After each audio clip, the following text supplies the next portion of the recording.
Hey guys, GhazzyTV here with another Path of Exile video. In this one, I'm going to talk about the Dancing Dervish, or as we like to call it, the Dancing Dervish. They made a lot of changes to the Dancing Dervish, which is really cool. First off, the minions are using the player cyclone, which is actually a lot better. They made some other changes, such as the Manifest Dervish skill allows the minions to get a rampage hit versus rare targets as well as unique. Not just from uniques. This is a 25% chance. So I want to break through a couple of quick things. And first off, a big shout out to Bella Bong, who's been keeping an updated build guide for this for the past 4 freaking years. And thanks to her, we've been having a lot of discussions and we've been fine-tuning a build that I will be making a guide for. Thanks so much, Volbus, for the Prime sub. So thanks to Bella, we've been making a pretty nice fine-tuned build, and I will be making a guide for this later on. So first things first, let's talk about the actual mechanics of the Dancing Dervish. The weapon itself has a melee hit counts as rampage kills, and it has a rampage modifier.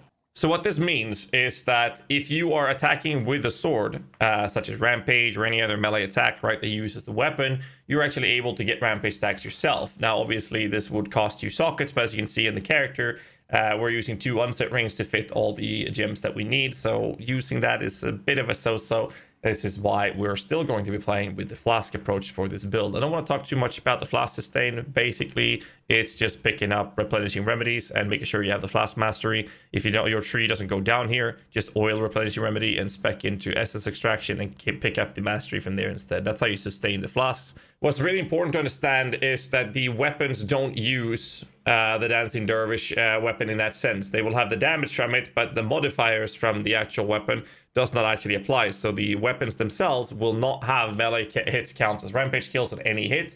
They will not have rampage because minions cannot get rampage, only the player can. So the way this is sustained is that you have rampage when you have this item equipped before it becomes disabled. And the best way to do this is very simple. You just spam the flasks out, or you go into a pack of enemies, and therefore you're able to generate the rampage. And once the rampage starts, your weapons will be spawned, and the ability Manifest Dancing Dervish will start, or Manifest Dervishes, and that will disable the weapon. The way that looks with proper mana sustain or flask sustain is this. I can spawn a flask, then wait 2 seconds, click on the other flask and wait 2 or 3 seconds, click on the other one, and I can rinse repeat this process. This is how you summon your weapons versus bosses like Cirrus, for example, and any bosses where you don't have any ads that you can kill early on to get the rampage. Now that I have rampage, I can sustain this as long as I'm not hitting a rare or unique enemy by clicking the flask every now and then, and the flask is self-sustained. This is helped by the Rislathas Pantheon, as well as having the tree that I showed you earlier. But what's important is that the weapon gets disabled when you have these out. Because of the weapon being disabled, you're now in a situation where you don't have extra rampage, and your melee hits that you do does not count as rampage kills because, again, your weapon is disabled. However, once rampage is on, any kill will count as a rampage kill, allowing you to sustain it. So any kills you do, or when the weapons hits a rare or unique enemy, and let me explain that. The weapons themselves they have their own ability, and there is a modifier on that specific ability that allows them to generate rampage charges for the player when they're hitting a rare or unique enemy by 25% chance per hit. That's how you sustain the weapons. Now, some other cool changes they made, as you can see in the game right here. Actually, we'll show you in Blood Aqueducts. Pretty cool change in my opinion. That is the fact that if you look at your MTX bar, the sword shows up in your MTX slots now. So you can actually put MTXs on the Cyclone that your swords will be using. In a map, you normally have your Spectres and Golem and Enemy Guardian, and you would just rush into the first pack and just pop all your flasks as they kill them, looking something like this. So you do this, and now you have Rampage, and now you just sustain. As you can see, the swords, they have the MTX. We can see if we can change it to the blue MTX, see if that changes, or if we have to resummon them. We do have to resummon. Otherwise, the MTX doesn't change. So we're just going to wait it out. And there we go. And now we're going to start the rampage by going into a pack of enemies. And now you can see that they're using the blue MTX rather than the other approach. As long as they're spinning, they increase the AoE. It's really cool. And it just looks really good. So with that said, that's how they work. they've made some other changes. Not only are they using the player cyclone, they are also in a situation nowadays where they've changed the AI. The problem is the AI. That's why we call them Dancing Dervish. Now, we've been having a lot of discussions with GGG devs, and they have confirmed to me that they are actively working on this. And I mean actively working on it to the point where they have received and are actually taking all feedback that we have given them, and they're working very fast on this. Apparently, we're waiting for the GGG producers to tell us when we are going to get this change implemented, but they have a solution to the problem I'm going to show you. It's a bit hard to replicate because the AI feels very good, except for very rare specific occasions, which I will explain in Paint, actually, to show you the problem. This is being worked on at the moment, but to understand the problem, you have to understand how the targeting system works. First off, they are using the player version of Cyclone, which means that their targeting is based off a proximity of where the enemies are, and it is a channel ability with a radius hit version. This all makes it very hard, from what I've been told, when it comes to designing the AI and the baseline systems that they have in GGG, in the PoE. So, the changes are as follows. You're in a situation where if this is an enemy pack that you're about to run up to, and this is where you are playing, and you want to convocate your minions up to this pack, in previous versions, you would run up here and you would convocate your minions in this situation. Your minions would then destroy this pack and then move on to the next pack. In the current state of the game, what's going to happen is that it's very often that your minions, that you convocate them here, that your swords, either one of them or both of them, they decide that they don't like you. And this is a problem, because minion builds survive defensively by having your minions act as the clothing for your character. And when your clothes decides to fuck off, then you're going to be standing there butt fucking naked in front of an army of GHAZZY enemies that are just staring at you as you're sitting there like an innocent little innocent naked person in a black couch. And that's not good. That's not good at all. Because what happens is your swords, let me just get some swords up here, whatever. So these two swords, they will like, oh, let's fuck off and go for the pack over here on the other side of the universe.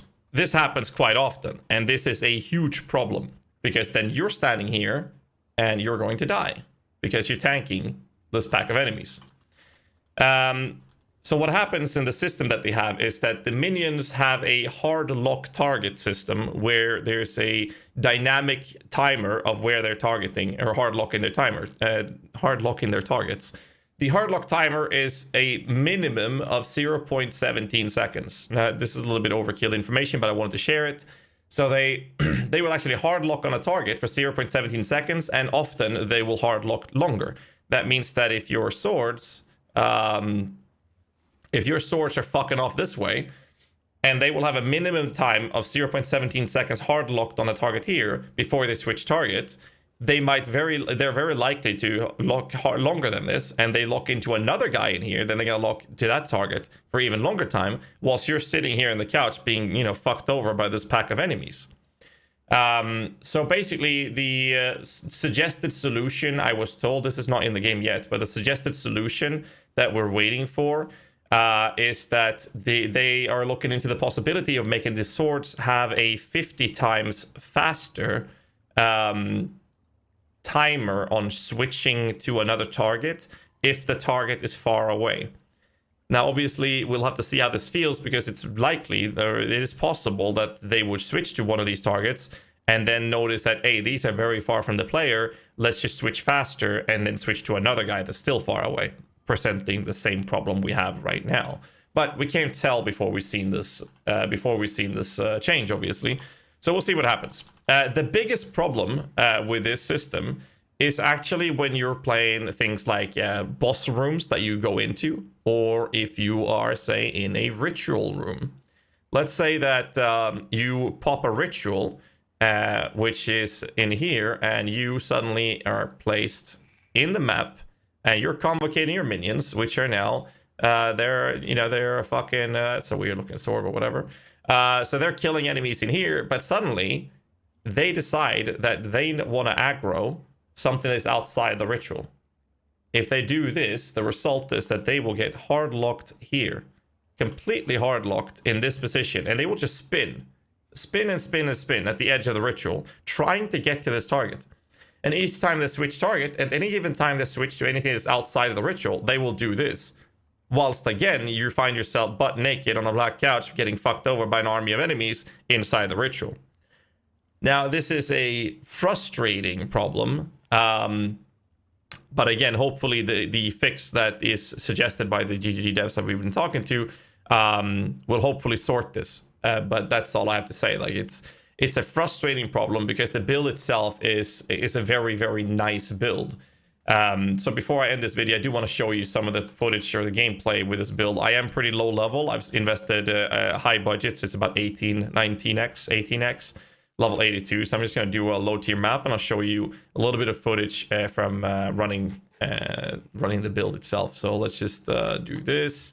I'm lacking a lot of energy shield in this build, so we'll see if we survive actually. But I want to show you any situation that we might see this specific AI problem. So let's just do a map.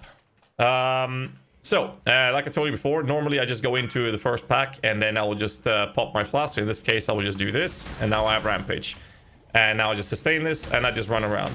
And we'll see if we can get it. As you saw here, that was very brief. I convocated here in front of a pack of enemies. One of the swords just immediately left me and went to the left. Now that is a quick situation, and these enemies, it's a lower tier map, obviously, so they're going to die quite fast.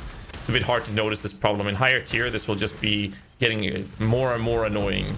And we'll see. Linear maps is easier. Open maps like this becomes harder with it.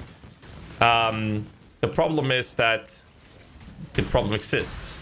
And that can very easily lead to a very quick demise of your character. And that's what makes it so frustrating. Everything else that they've done with Dancing Dervish right now has been absolutely beautiful, though. Like, absolutely beautiful, in my opinion. So let's see if we can get another situation like that happening. The boxes haven't spawned the enemies. Still locked. Maybe a bit too linear to experience it in here. I didn't see any rituals either. Right. And now it looks fine. So we only had really one position there where you could see the AI. So the thing is, like I mentioned earlier, this problem only really occurs in very specific situations, and it only occurs in these specific occasions. But when it happens, that's when it's devastating. Most annoyingly is the ritual situation, like I talked about earlier. But you saw what I meant in at least one position there. When the enemy starts to survive a bit better, then it becomes a lot harder, obviously, because suddenly they will actually have an uptime of killing you, and it just becomes worse and worse as you go on. Anyways, that's all I really wanted to put into this video and talk about the AI. I will make a guide for the build, because despite the issue, I think that the build's fun to play. I'm playing a higher budget version, but I don't want to spend more than 20x. I want to make sure the build is feasible and manageable and achievable for most people in the community. So hope you guys will enjoy that. Obviously, I'll make a low budget version, which will be the main focus in the build guide. And again, a big shout out to Bella Bong for everything she's been doing for the community when it comes to Dancing Dervish, and all the help and the discussions we've been having to create this build from the start up, using a lot of inspiration from her as well. So thank you again, Bella. Guys, make sure you hit the like button, subscribe for more content, and I'll see you guys in the next one. So till then, stay safe, keep rocking.